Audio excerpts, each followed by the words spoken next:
पति को शारीरिक सुख दो तो वो तुम्हें दुनिया के सारे सुख देगा। अपनी सहेलियों, माँ और दीदी से ये बात हमेशा सुनती आ रही हूँ, लेकिन असल में बात कुछ और थी। 37 साल की उम्र में मेरा विवाह हुआ और जिससे मेरी शादी हुई उसकी उम्र 40 साल थी। पहले लोग शादी जल्दी करने पर जोर देते थे, लेकिन आज लोग पहले करियर बनाने के पीछे भागते हैं और उम्र निकल जाती है।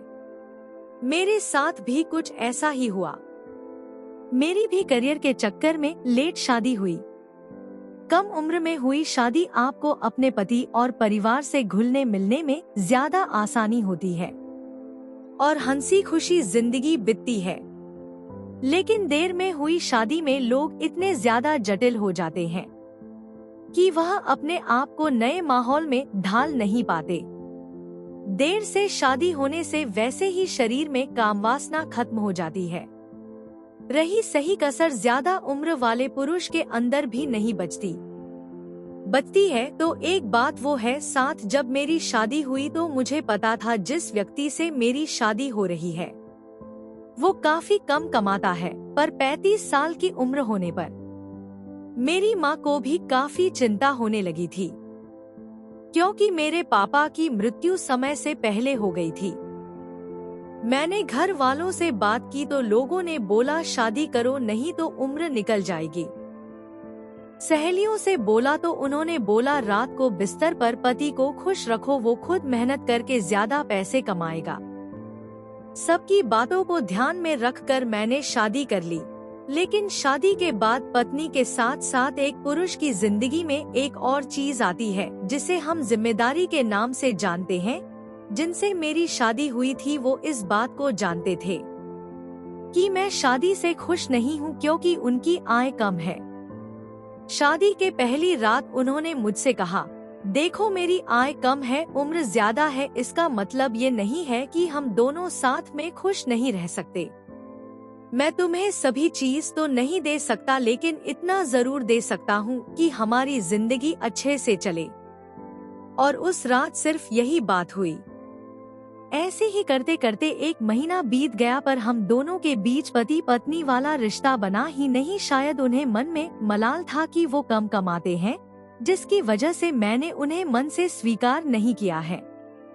फिर सहेलियों से बात हुई, सबने फिर वही बात कही, उन्हें रात में खुश करो और वो खुद तुम्हारी जरूरतें पूरी करेगा।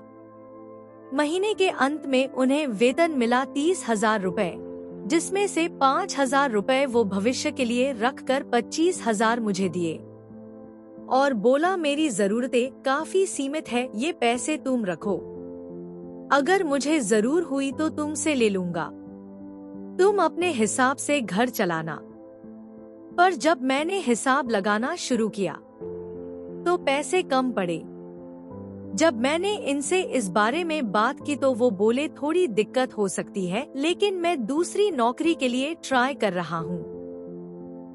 ऐसे ही करते करते शादी को 1 साल हो गया और हमारा झगड़ा हुआ। मैं बोलती और पैसे कमाओ, वो बोलते जो हैं उसमें एडजस्ट करने की कोशिश करो। बात इतनी बढ़ गई कि मैं अपने मायके आ गई और मन बना लिया कि अब इसके साथ नहीं जाना। उन्होंने कई बार मुझे बुलाया, मेरे घर आए लेने। थक हार कर मैंने भी बोल दिया, जिस दिन आप अच्छा कमाने लगेंगे उस दिन आ जाना लेने, आप तो अभी पूरी तरह से मेरा खर्चा भी उठा नहीं पाते। ये बात उन्हें बहुत बुरी लगी, क्योंकि गुस्से की वजह से मेरा बोलने का लहजा भी खराब था। घर वालों ने भी बहुत कुछ सुना दिया उनको, लेकिन इस बार उस इंसान के गिरबान को चोट पहुंची थी। वो वापस तो गया लेकिन कभी लौट के नहीं आया, बल्कि उन्होंने अपने वकील से फोन करके बोला कि अगर तुम मुझसे अलग होना चाहती हो तो हो सकती हो, जिसे जानकर मेरा गुस्सा और भड़क गया। मुझे लगा कि जो इंसान मेरा खर्चा नहीं उठा सकता वो मुझे छोड़ने की धमकी दे रहा है। मैंने भी बोल दिया नहीं रहना है तुम्हारे साथ। हमारी हियरिंग हुई। जज ने पूछा तो उन्होंने स्पष्ट बोला, सर मेरी तनख्वाह कम है जिससे इन्हें आपत्ति है और मैं इन्हें खुश नहीं रख पा रहा हूँ और ना ये मेरे साथ खुश हैं। किसी इंसान को जबरदस्ती खुश नहीं किया जा सकता है। मेरे बस में इससे ज्यादा कुछ नहीं कह सकता। हर इंसान को अपनी खुशी चुनने की आजादी है। जजों ने मुझे समझाया कि एक बार रिश्ता में खटास आ जाती है तो जिंदगी खराब हो जाती है। तुम चाहो तो एक नई शुरुआत कर सकती हो। पैसे कम है लेकिन इतने भी नहीं कि तुम्हारी बेसिक जरूरतें पूरी ना हो सके। मेरे घर वालों ने बहुत समझाया, लेकिन ईगो की वजह से किसी की नहीं सुनी और कुछ समय बाद मेरा तलाक हो गया। तलाक के बाद 1 साल मैं घर पर थी, लेकिन उसके बाद एक नौकरी की। अब मेरी उम्र 40 साल हो गई थी और मैंने नौकरी करने का निश्चय किया। नौकरी पर आने पर पता चला कि कितना मेहनत का काम है और ये भी पता चला कि डिवोर्सी लड़की के आगे पीछे सब घूमते हैं, मौके का तलाश करते हैं कि कब मौका मिले और इसके साथ कुछ करने को मिले। काम अच्छा हो तो आपकी कोई तारीफ नहीं करता, लेकिन अगर काम में कमी हो तो ऑफिस से लेकर जूनियर तक पीछे पड़ जाते हैं। मेरी तनख्वाह 15,000 की है। अब समझ में आने लगा था कि नौकरी करना कितना कठिन है। कुछ भी चाहो लेकिन हमारे हाथ में कुछ नहीं है।